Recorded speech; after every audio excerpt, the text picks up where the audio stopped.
Assalamualaikum warahmatullahi wabarakatuh. Alhamdulillah kita bisa bertemu kembali ya di Hidup Sehat bersama Lukman Effendi. Saudara-saudaraku, masih melanjutkan pembahasan kita tentang tuntunan hidup berkah dan panjang umur berdasarkan satu buku kecil ya, bukunya begini ya, yang ditulis oleh Amir bin Muhammad Mudari ya. Jadi di podcast sebelumnya kita sudah sampai di pedoman atau tuntunan yang ketiga ya. Salah satu kunci dari hidup yang berkah dan panjang usia adalah kita harus terus memperbaiki akhlak kita ya. Akhlak yang seperti apa? Tentu saja akhlak yang sesuai dengan tuntunan Rasulullah Shallallahu Alaihi Wasallam, sesuai dengan tuntunan kita hidup di negara Indonesia yang berketuhanan yang Maha Esa. Nah, apa manfaat dari sisi kesehatan dengan kita memperbaiki akhlak? Tentu manfaat yang paling penting, paling langsung terlihat adalah manfaat dari sisi kesehatan mental dan emosional ya.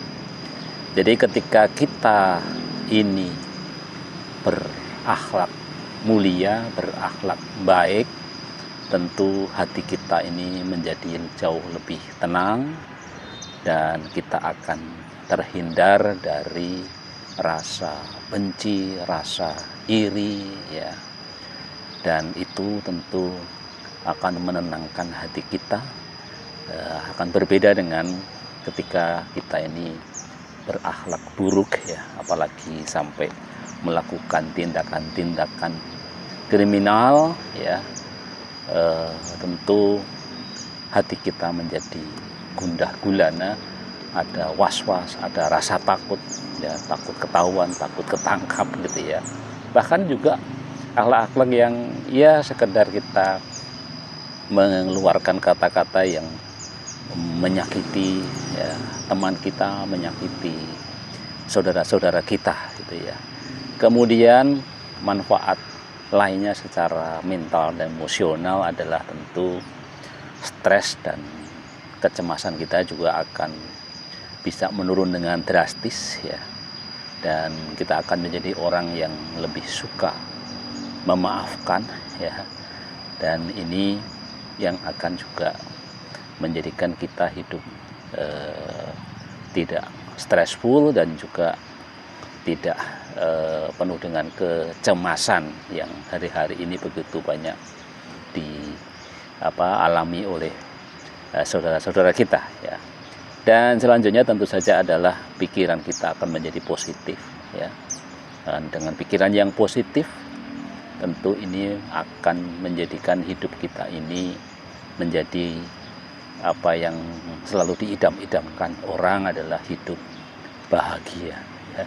Jadi memang bahagia itu bukan urusan orang lain, tetapi sebenarnya adalah bagaimana kita bisa berakhlak mulia dan berperilaku baik, maka itu akan menjadi sumbangan kita untuk hidup bahagia.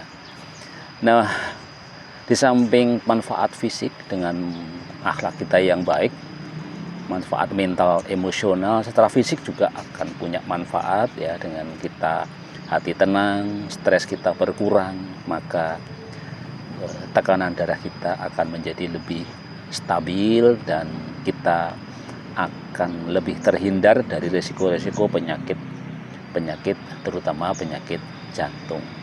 Di samping itu juga imunitas kita secara fisik juga akan naik, sehingga ketika ada terpaan penyakit ya, baik penyakit tidak menular juga penyakit menular, kalau imun kita naik tentu fisik kita akan lebih punya tahan. Dan selanjutnya juga dengan akhlak yang baik, maka ini akan meningkatkan. Salah satu perilaku sehat kita adalah kita bisa beristirahat dengan tenang, kita akan bisa tidur dengan kualitas yang terbaik gitu ya. Tentu ini akan meningkatkan motivasi kita untuk tidak ada pikiran-pikiran yang jelek ya, karena akhlak kita ini sudah baik. Jadi itulah manfaat secara kesehatan ya, setidaknya manfaat secara kesehatan mental, emosional, tetapi juga kesehatan fisik ya. Kita lanjut ke pedoman atau tuntunan yang keempat ya. Setelah kita, tuntunan yang ketiga adalah kita perbaiki akhlak kita sebaik mungkin, maka yang keempat adalah berbuat baiklah kepada tetangga ya. Dari Aisyah radhiyallahu anha mengatakan bahwa Rasulullah Shallallahu alaihi wasallam bersabda, sholatur rohimi wa husnul huluk wa husnul jiwari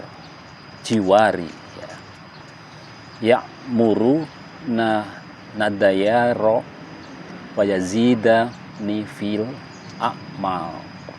akmar ya. Silaturahim, akhlak yang baik dan bertetangga dengan baik dapat memakmurkan negeri, menambah rezeki dan menambah umur. Di samping itu ada juga yang dikatakan bahwa Jibril senantiasa berpesan kepadaku tentang tetangga hingga aku mengira bahwa ia akan mewarisi. Di dalam hadis riwayat At-Tirmidzi juga dikatakan ya, sebaik-baik sahabat di sisi Allah ialah yang terbaik kepada sahabatnya, dan sebaik-baik tetangga di sisi Allah ialah yang terbaik kepada tetangganya ya. Ada juga di dalam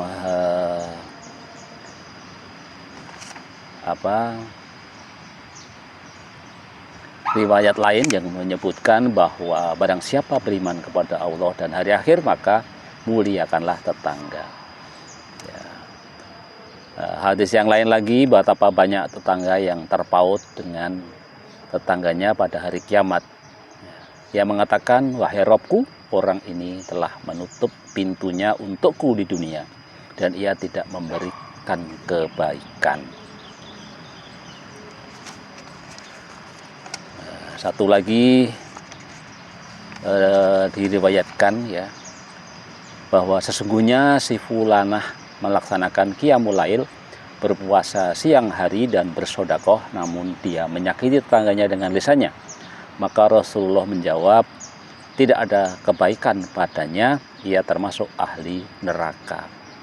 Mereka mengatakan, dan si fulanah yang lain melaksanakan sholat fardu 5 waktu, berpuasa Ramadan dan tidak menyakiti seorang pun, maka beliau menjawab, ia termasuk ahli surga. Jadi pedoman hidup yang keempat adalah bagaimana kita berbuat baik terhadap tetangga ya. Saya kira ini satu hal yang harus menjadi perhatian kita ya. Jadi di samping kita melakukan silaturahim terutama kepada para sahabat, jangan lupa juga dengan tetangga. Siapa lagi yang menolong kita ketika kita kesusahan ya. Kita boleh saja kita punya kerabat ya, tetapi ketika dia berada di jauh, maka pertolongan yang awal tentu adalah tetangga. Maka berbuatlah balik pada tetangga. Bagaimana cara berbuat baik pada tetangga? Macam-macam ya. Tentu saja dengan kita bertegur sapa ya. Ya, kadang-kadang kita memberikan sesuatu ya, ketika masak kita lebihkan sedikit ya. Ketika masak, apalagi masak-masakan yang terutama masakan yang istimewa ya, jadi kita berikanlah yang istimewa itu ya. Jangan ketika masaknya nggak enak berikan tetangga ya, tapi justru ketika masak enak ingatlah tetangga. Jadi berbuatlah pada tetangga, mudah-mudahan kita membawa berkah dalam hidup kita dan memanjangkan umur kita. Wassalamualaikum warahmatullahi wabarakatuh.